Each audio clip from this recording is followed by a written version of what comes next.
দেখুন আজ কোথায় চলে এসেছি। জৈন্তাপুর উপজেলার মোকামকুঞ্জি গ্রাম সংলগ্ন এলাকা এটি। স্বচ্ছ জলধারা, পাহাড়, চা বাগান এবং খাসিয়া জনগোষ্ঠীর বসতি আছে এখানে। ভারতের মেঘালয় রাজ্যের রং হংকং জলপ্রপাত থেকে এই পানির উৎস। সিলেট থেকে জাফলং পার হয়ে শ্রীপুরে যেতে হবে, এরপর হেঁটে বা স্থানীয় নৌকায় করে মূল স্পটে যাওয়া যায়। দেখুন এর সৌন্দর্য কতটা মনোরম। সিলেটের জাফলং এর কাছে জৈন্তাপুর উপজেলার শ্রীপুর এলাকার এই অসাধারণ পাথরের ও প্রাকৃতিক সৌন্দর্যের জায়গাটির নাম কিন্তু যদি আমি ভুল না করে থাকি রাংপানি বলে এটাকে।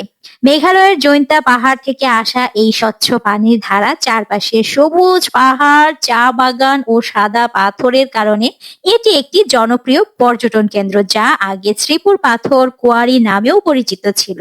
আপনারা সবাই একবার হলেও ঘুরে আসবেন। বাংলাদেশের আনাচে কানাচে কত যে সুন্দর মনোরম এরকম পরিবেশ আছে, বলার বাহিরে।